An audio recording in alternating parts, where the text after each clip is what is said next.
first player that we're going to talk about. Is this how you pronounce it? Dylan Laube, running back out of New Dylan Hampshire. Laube. I'm gonna let hmm you. I'm gonna let you take this one over because you love this guy. So I first found this guy when I was researching Max Brosmer. Max Brosmer was a big time transfer portal recruit, and he ended up going to Minnesota. And obviously, here if you're a listener of the show, that I'm a Minnesota fan, and obviously to do our segment in the show, like I really researched Max Brosmer, and he just popped off the screen. They played Central Michigan like their only D1 team they played this year, and he just popped or FBS. So he's from FCS New Hampshire. Didn't watch. I haven't seen a ton of New Hampshire film, if I'm being honest, especially during the season. But he was a guy that just continued to rise. Had an unbelievable Senior Bowl. He's the guy that can do everything, out of the backfield. Max Brosmer specifically loves to check down, and they really use that to their advantage at New Hampshire with Dylan Laube, just doing things all over. At first, I was watching the game. I was like, is this guy a running back or a wide receiver? Because he had like double-digit catches. He was lining in the slot, out wide, in the backfield. I mean, he can do it all. And obviously, we talked about special teams upside. It's absolutely there, just because of his athletic abilities, but also he's awesome. He's got just beautiful bursts. I mean, Trey Benson's a guy that will not make this list because he will be gone well before day 3. But Trey Benson's a guy that has elite burst, and he was the only person that tested higher in that 10-yard split than Dylan Laube did. Yeah. Well, what do you got here? Yeah, he's uh, just a weapon, dude. Just an absolute weapon. What I like about him too, his jawline. What are we even talking about here? That thing could cut diamonds. Are you serious? Also, too, like, look, as a Minnesota fan, I'm gonna ask you this: like, there is a large chunk of production from Max Brosmer that comes from Dylan Laube checkdowns.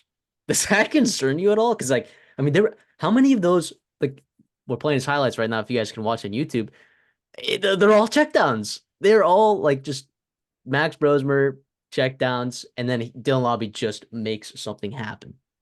Here's what I'll say: yeah, is it a little concerning? Yeah, I think Minnesota's using a little bit the running back more involved, but I also think it's like know your personnel, KYB, right? Like Dylan Laube is one of your best players, some playmakers. Like get him the ball however you can. If I'm not going to force a throw down the field, when I can check it down to Laube and they can do some real damage at 5'10", 207. I mean, a year ago he had over 1,000 yards, 1,200 yards on the ground. This year he followed up. He had significantly less carries, but he had like 700 yards receiving with 70 or almost 70 receptions. I mean, and yeah, 7 touchdowns out of the backfield too. And he can do it all, man.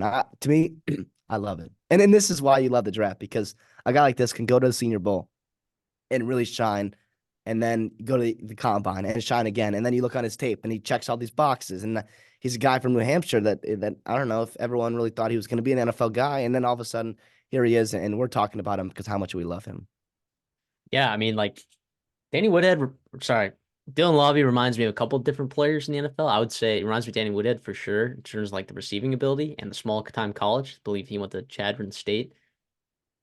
But those are two very different players. Like I would like this, like Dylan Laube is kind of like your Alvin Kamara, like uh size, and probably similar speed to Alvin Kamara, but he's just as shifty as Danny Wood is laterally, right? And obviously white receiving back.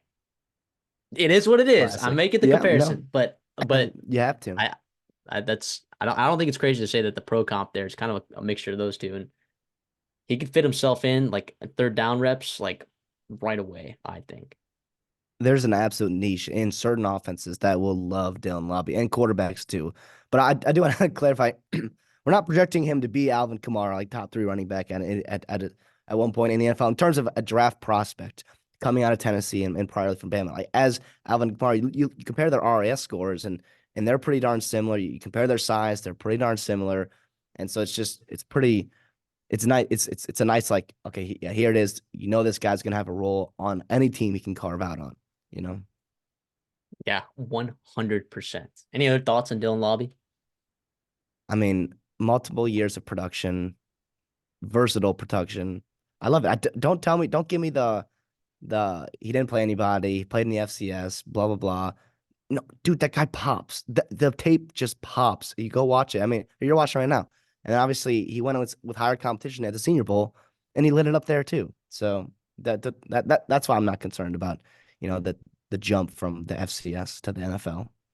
Yeah, the 10-yard split, like you already mentioned, is just it's so telling of like getting from 0 to 60. Like, and I think that's so important for a running back, right? Especially like when you get to that second level, you shake a tackle, right? And then it's like how quickly can you accelerate out of that, to turn that 7-yard gain into a 25-yard gain? Like, what does that look like when you're hitting the hole? Like, how do you explode off that? It's like he's very good. And some of these running backs in this class are very explosive like that, but not they don't have the acceleration I don't think that Dylan Laube has, which is wild because on the film it definitely shows. Like he's beating cornerbacks to the corner. He is absolutely outpacing any safety that's trying to catch him. Like he's a 0 to 60 guy pretty fast. Even though his top speed may not be as elite as some of the other guys, some of the other running backs coming out in this draft, but the reality is he very quick acceleration, very quick to get it to his top speed, which you appreciate a lot in a running back.